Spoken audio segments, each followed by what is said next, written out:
This happened 3 years ago at my uncle's funeral, and I still think about it almost every single day. I'm 32 years old, and I've been to my fair share of funerals over the years, but nothing could have prepared me for what I witnessed that cold February morning. What started as a typical funeral service turned into something so unsettling that it changed how I view death, grief, and the people who show up to say goodbye. My Uncle David wasn't what you'd call a social butterfly. He lived alone for the last 15 years of his life, kept to himself, and rarely attended family gatherings. When he passed away from a heart attack at 68, we expected a small, intimate service with maybe 20 people at most. Close family, a few neighbors, perhaps some old work colleagues. That's exactly what we planned for when we booked the funeral home. The morning of the service, I arrived early to help my aunt with the final arrangements. The funeral director had set up the chapel with about 30 chairs, which seemed more than adequate given my uncle's reclusive lifestyle. My aunt was nervous about whether anyone would show up at all. She kept saying she hoped at least a dozen people would come to pay their respects. By 10:30, half an hour before the service was supposed to begin, something strange started happening. People began filing into the chapel, but these weren't faces I recognized. At first, I figured they might be distant relatives or old friends from my uncle's younger days. But as more and more strangers filled the seats, I started getting this uncomfortable feeling in my stomach. The funeral director had to bring in additional chairs, then more chairs. By the time the service was supposed to start, there were easily 70 people packed into that small chapel, and I didn't recognize a single face beyond my immediate family members. My aunt looked just as confused as I felt. She kept whispering to me, asking if I knew who these people were, and I had to keep telling her I had no idea. But here's where things got really weird. About 5 minutes before the service began, this woman walked in. She was probably in her 50s average height, wearing a simple black dress and carrying a small purse. Nothing particularly stood out about her appearance, but something about the way she moved through the room caught my attention. She wasn't walking like someone who was lost or looking for a seat. She was walking with purpose, like she knew exactly where she belonged. The woman made her way to the front row, right next to my aunt, and sat down without saying a word. I was sitting on the other side of my aunt, so I had a clear view of this stranger who had just positioned herself in the spot typically reserved for immediate family. My aunt looked at her with obvious confusion, but before she could say anything, the funeral director signaled that the service was about to begin. During the opening remarks, I kept glancing at this woman, trying to figure out who she might be. She sat perfectly still, hands folded in her lap, staring straight ahead at my uncle's casket. She didn't cry, didn't fidget, didn't even seem particularly emotional. There was something almost mechanical about her presence, like she was going through the motions of attending a funeral without actually experiencing any of the grief that typically comes with it. About halfway through the service, the funeral director invited anyone who wanted to share memories of my uncle to come forward. This was the moment that still gives me chills when I think about it. The woman in the front row stood up immediately, walked to the podium, and began speaking about my uncle like she had known him her entire life. She talked about his love for gardening, which was true. She mentioned his habit of collecting old vinyl records, which was also accurate. She described his fear of flying and how he always drove everywhere, even for long trips. She knew about his morning routine of reading the newspaper cover to cover while drinking his coffee black. She even mentioned specific stories about things he had done decades ago that I had only heard once or twice in passing family conversations. The woman spoke for nearly 10 minutes, sharing intimate details about my uncle's life, his personality, his quirks, and his fears. Everything she said was completely accurate. But here's the thing that made my blood run cold. My aunt had never seen this woman before in her life. Neither had I. Neither had any of my cousins or other relatives who were sitting in the front section. When she finished speaking and returned to her seat, my aunt leaned over and whispered urgently in my ear. She asked if I knew who that woman was, and when I said no, she told me she was starting to panic. How could a complete stranger know so much about my uncle's private life? How did she know about things that even some family members didn't know? After the woman sat down, several other strangers got up to speak. Each one shared personal stories about my uncle, describing interactions they claimed to have had with him, talking about conversations and experiences that painted a picture of a man who was far more social and connected than any of us had ever realized.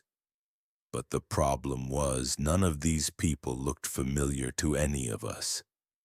One man talked about playing chess with my uncle every Tuesday at a local park. Another woman described how my uncle had helped her move apartments 5 years ago. An elderly gentleman shared a story about my uncle teaching him how to change a tire on the side of the highway. All of these stories sounded plausible, even heartwarming, but they were describing interactions with a version of my uncle that we had never seen. The woman who had spoken first seemed to be listening to each speaker with a strange intensity. I noticed she would nod slightly whenever someone shared a detail that aligned with something she had said earlier. It was like she was mentally checking off items on some kind of list, making sure the stories were consistent with whatever narrative she was trying to maintain. During the final hymn, I decided I needed to figure out what was happening. I excused myself and walked to the back of the chapel, pretending to use the restroom but actually positioning myself where I could observe the crowd. That's when I noticed something that made the situation even more disturbing.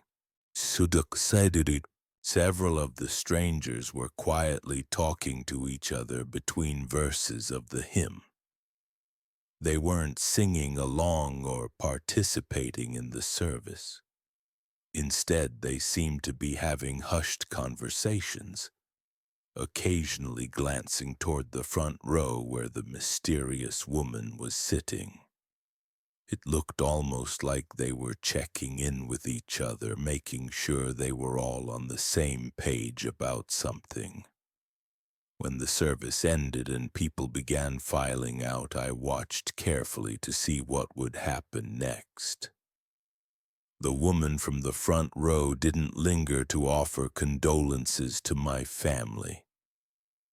She didn't approach my aunt to explain how she had known my uncle. Instead, she walked straight toward the exit, moving through the crowd of strangers like she was leading some kind of organized departure. I followed her outside, keeping my distance but trying to see where she would go. She walked to a blue sedan parked across the street from the funeral home, got in, and drove away without looking back. Several of the other strangers got into cars parked nearby and left in different directions. Within 15 minutes, the parking lot was nearly empty except for the immediate family members who were still inside. My aunt was devastated. She kept asking me over and over if I had gotten the woman's license plate number or if I knew anything about who those people were. I hadn't thought to write down the plate, and I was kicking myself for not being more proactive. We stood there in the parking lot, just the core family members trying to make sense of what had just happened. The funeral director approached us looking genuinely puzzled. He said in his 25 years of experience, he had never seen anything quite like it.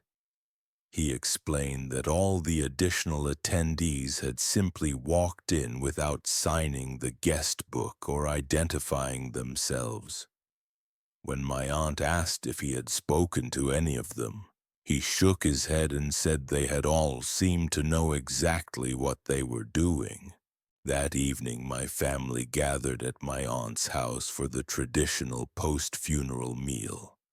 The conversation kept circling back to the mysterious woman and all those strangers. My cousin Sarah suggested maybe my uncle had been living some kind of double life that none of us knew about.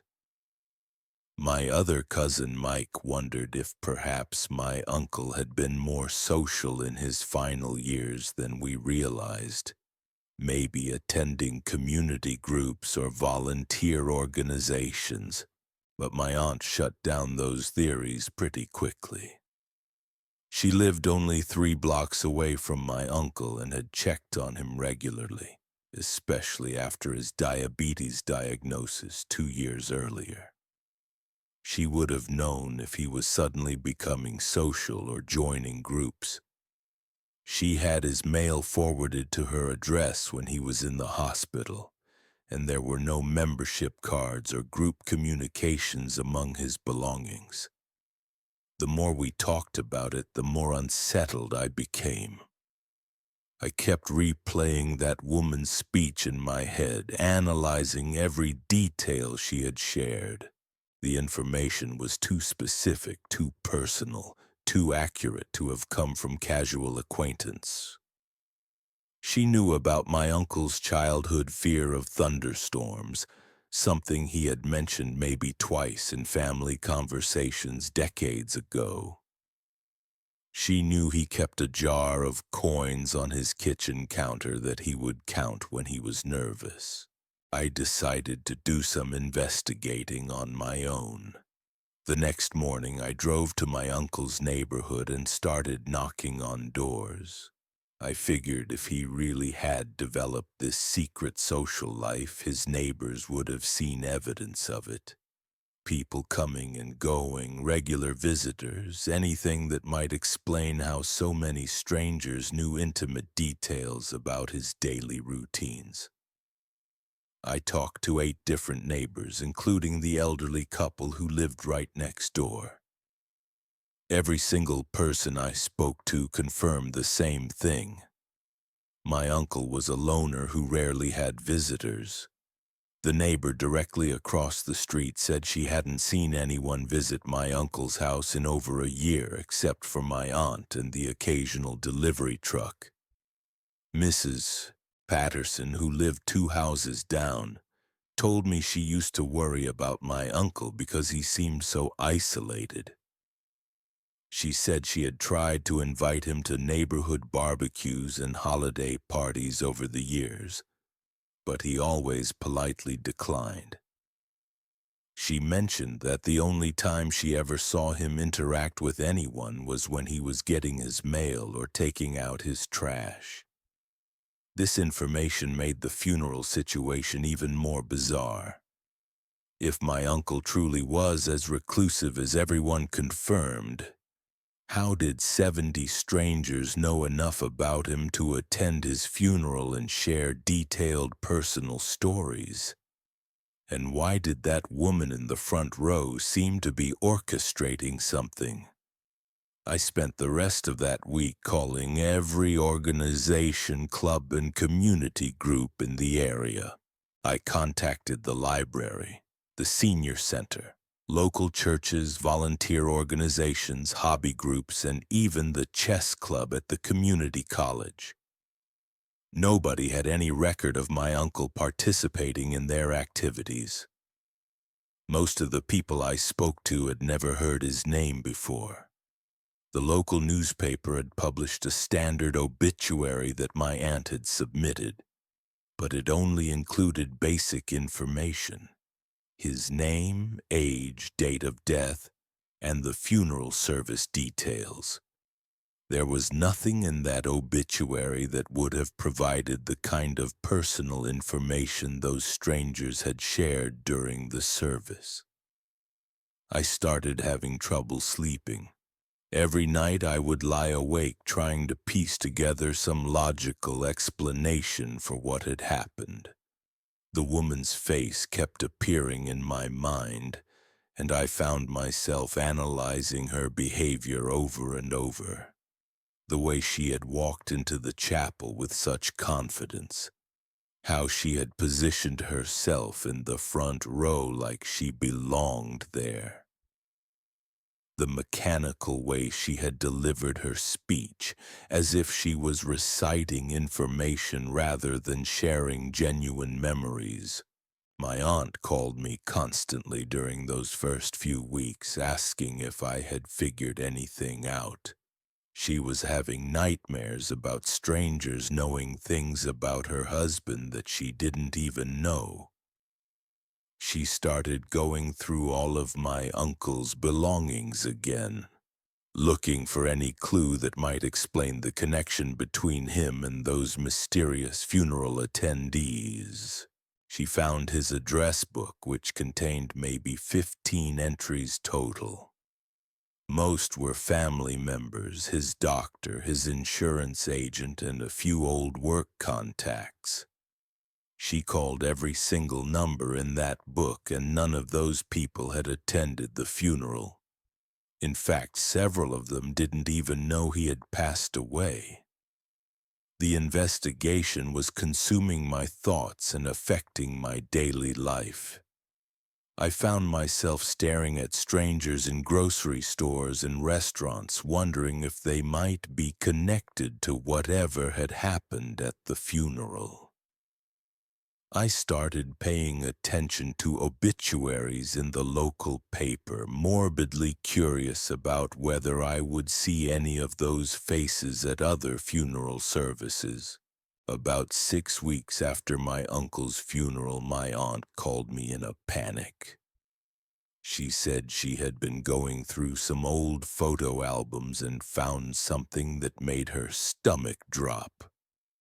In a picture from my uncle's 50th birthday party taken 18 years ago, she spotted someone in the background who looked remarkably similar to the woman from the funeral. My aunt called me that same evening to tell me about the photograph, and I drove over immediately to see it for myself. Sure enough, there in the background of a crowded birthday party from 18 years ago was a woman who looked exactly like the mysterious stranger from the funeral. She was partially obscured by other guests, but her face was clear enough to be unmistakable. The problem was neither my aunt nor I could remember who she was or why she had been at that birthday party.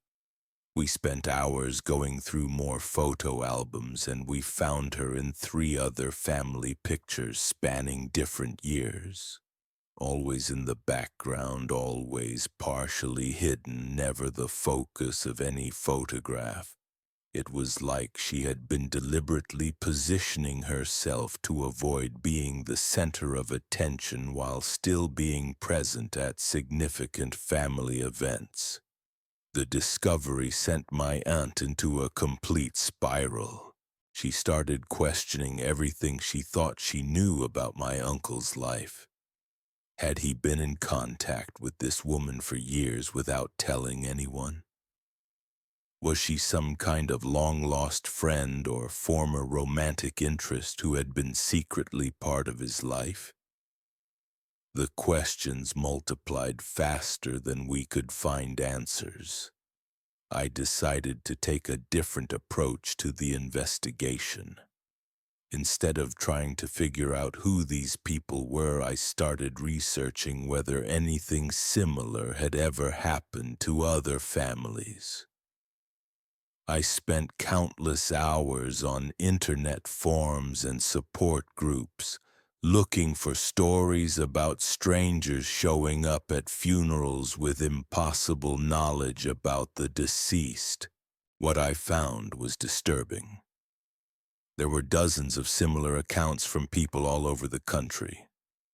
Families describing almost identical experiences. Reclusive relatives dying, small funerals being overwhelmed by strangers who knew intimate details about the deceased person's life. Mysterious women who seemed to be coordinating the whole thing, and complete disappearances of all the unknown attendees immediately after the service. The pattern was so consistent it couldn't be coincidental. In every single case, the family members described feeling confused, violated, and deeply unsettled by the experience. Most of them had tried to investigate just like I had, and none of them had ever found satisfactory answers. The strangers always vanished without a trace, leaving behind nothing but questions and an overwhelming sense that something fundamentally wrong had occurred. One forum post particularly caught my attention. A woman from Oregon described finding the same mysterious woman in old family photographs dating back decades, just like we had. Another person from Texas mentioned that several family members had started having nightmares and anxiety attacks after their similar funeral experience. The psychological impact seemed to be part of whatever was happening. I started documenting everything I could remember about the funeral, writing down detailed descriptions of as many strangers as possible. I drew sketches of faces, noted clothing details, and tried to recall specific phrases from the speeches they had given. My aunt helped fill in gaps in my memory, and together we created a comprehensive record of that bizarre February morning. The more evidence we compiled, the more convinced I became that we had witnessed something organized and deliberate. This wasn't a case of mistaken identity or confused mourners showing up at the wrong funeral. The level of coordination, the accuracy of the personal information, and the systematic disappearance afterward all pointed to something much more calculated. My aunt became obsessed with security after finding those old photographs. She installed new locks on her doors, started varying her daily routines, and refused to attend any more funeral services. She was convinced that whoever these people were, they had been watching our family for years, collecting information and waiting for the right moment to reveal themselves. I tried to convince her that we were probably safe, that whatever had happened at the funeral was likely a one-time event, but honestly, I wasn't sure I believed that myself. The idea that strangers had been documenting my uncle's life for decades, attending family events unnoticed and building detailed profiles of his habits and personality traits was absolutely terrifying. 3 months after the funeral, I was walking through a shopping mall when I saw her. The woman from the front row was standing near the food court, talking quietly on her phone. My heart started racing immediately, and I ducked behind a pillar to observe her without being seen. She looked exactly the same as she had at the funeral, wearing ordinary clothes and blending seamlessly into the crowd. I watched her for about 10 minutes, trying to work up the courage to approach her and demand answers. But before I could make a decision, she finished her phone call and walked toward the exit. I followed her at a distance, staying far enough back to avoid detection but close enough to see where she was going. She led me to the same blue sedan I remembered from the funeral. As she got into the car, I managed to get close enough to see her license plate clearly. I memorized the number and immediately called my aunt to tell her what had happened. We decided to report the license plate to the police and see if they could help us identify the woman. The police were polite but not particularly helpful. They explained that seeing someone in a public place wasn't grounds for an investigation, even if that person had attended a funeral uninvited. They suggested that if we felt genuinely threatened, we could file a restraining order. But we would need more evidence of actual harassment or stalking behavior. The detective I spoke with did run the license plate through their system as a courtesy. What he found was interesting but not particularly illuminating. The car was registered to a woman named Margaret Collins, age 53, with an address about 40 miles away. The detective said her record was completely clean, no arrests or complaints, nothing that would suggest she was involved in anything suspicious. Armed with a name and address, I was tempted to drive to Margaret Collins' house and confront her directly. My aunt begged me not to do anything that might escalate the situation. But I was desperate for answers. The mystery had been eating away at both of us for months, affecting our sleep, our relationships, and our overall sense of security. Instead of showing up at her door, I decided to do some background research first. I found Margaret Collins on social media, and her profiles painted the picture of a completely ordinary middle-aged woman.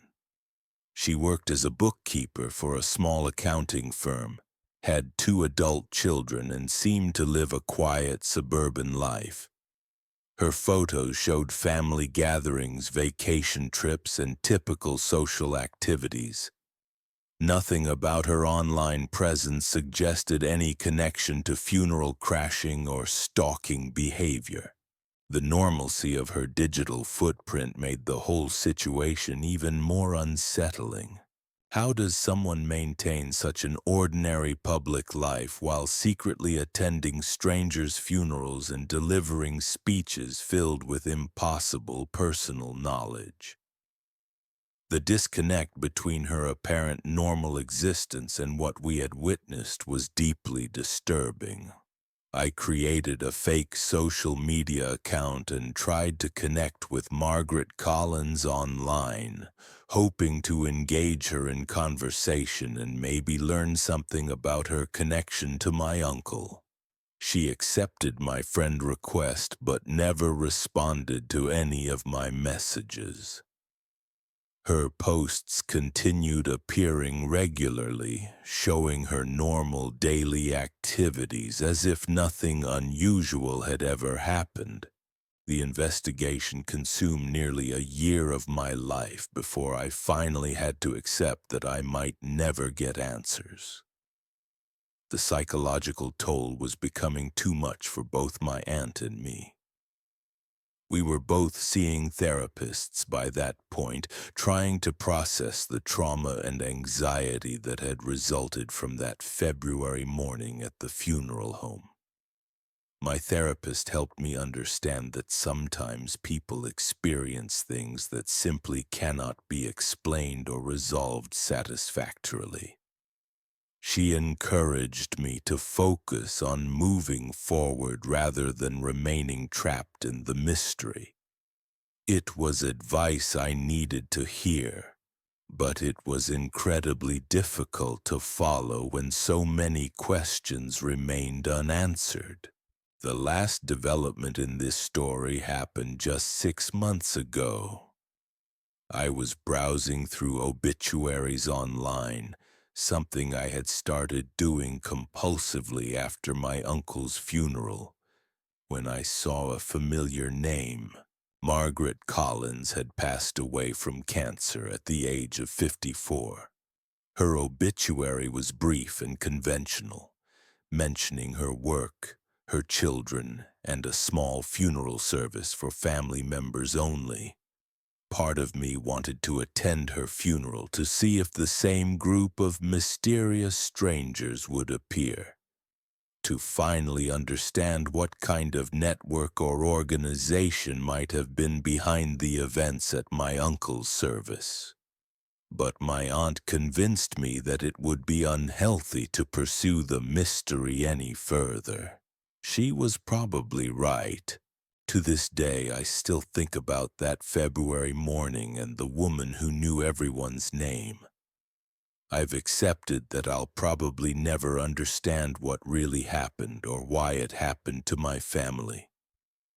But the experience changed me fundamentally. I'm more aware now of the strangers around me, more conscious of how much personal information we reveal without realizing it, and more protective of my family's privacy. Sometimes I wonder if there are other families out there dealing with similar mysteries. Other people who have experienced something inexplicable and disturbing that they can't talk about without sounding crazy. If you're one of those people, just know that you're not alone. And sometimes the most important thing isn't finding answers, but finding a way to move forward despite the questions that will always remain.